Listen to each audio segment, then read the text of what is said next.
Hello everyone, welcome to Blackwell First School.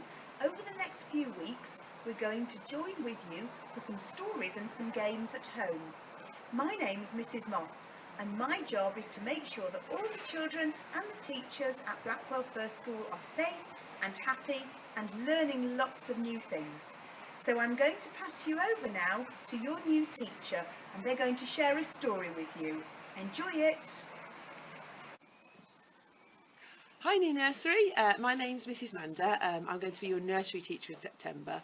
I'm really excited to meet you all and come and have some fun. At the moment we're sitting at our fire circle, which is where Mrs Allen and I will do lots of stories for you.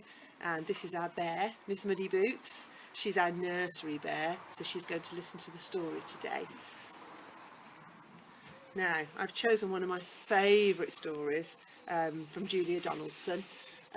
Called The Smartest Giant in Town.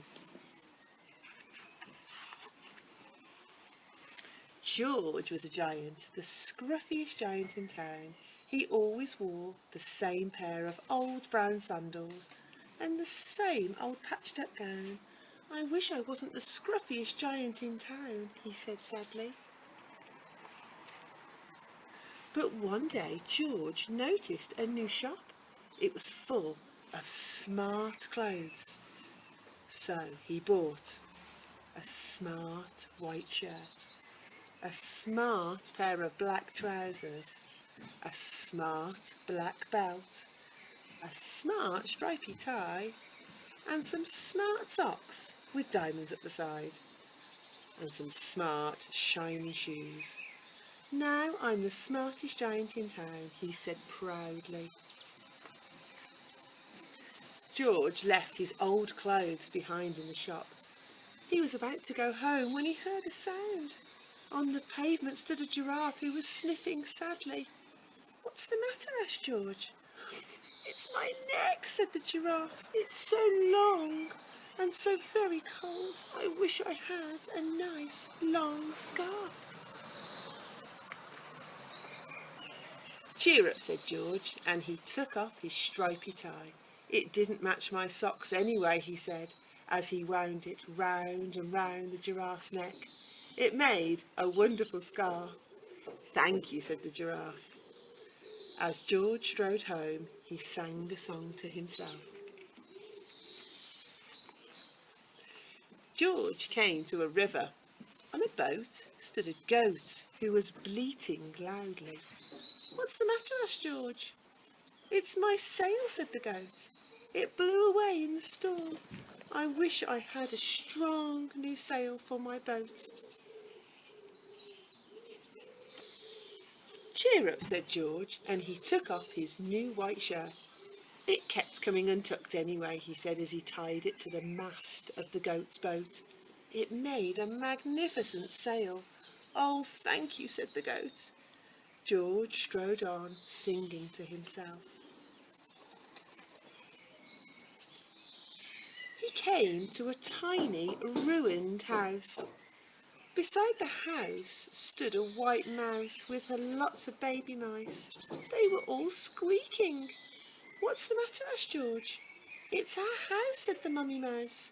"It burnt down and now we've got nowhere to live. I wish we had a nice new house." "Cheer up," said George, and he took off one of his shiny shoes. "It was giving me blisters anyway," he said, as the mouse and her babies scrambled inside. The shoe made a perfect home for them. "Oh, thank you," they squeaked. George had to hop along the road now, but he didn't mind. As he hopped, he sang to himself. George came to a campsite. Beside a tent stood a fox who was crying. "What's the matter?" asked George. "It's my sleeping bag," said the fox. "I dropped it in a puddle. I wish I had a warm, dry sleeping bag." "Cheer up," said George, and he took off one of his socks with the diamonds at the side. "It was tickling my toes anyway," he said, as the fox snuggled inside it. It made a fine sleeping bag. "Oh, thank you," said the fox. George hopped on, singing to himself. George came to a squelchy bog. Beside the bog stood a dog who was howling. "What's the matter?" asked George. "It's the bog," said the dog. "I need to get across, but I keep getting stuck in the mud. I wish there was a safe, dry path."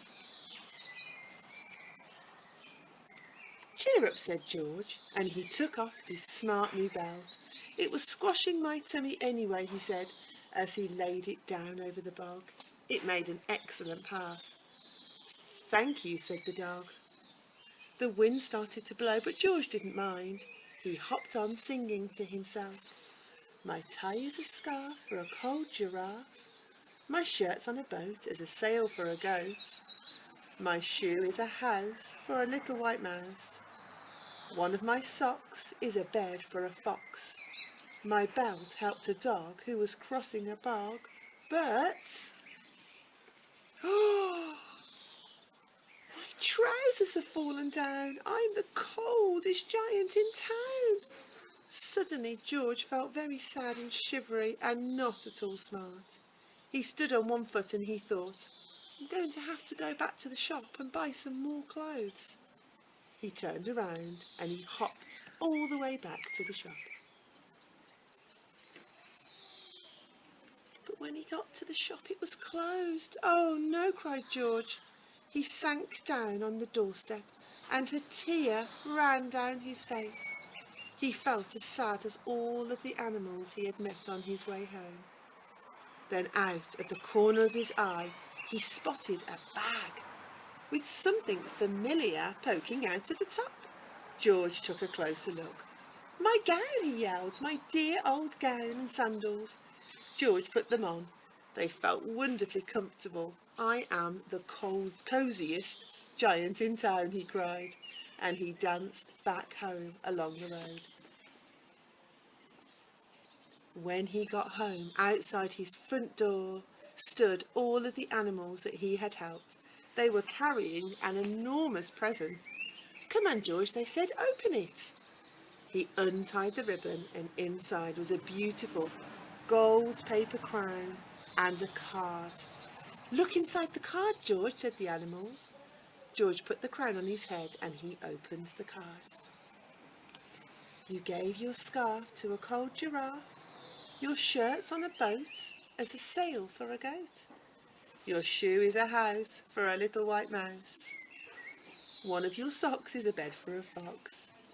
Your belt helped a dog who was crossing a bog.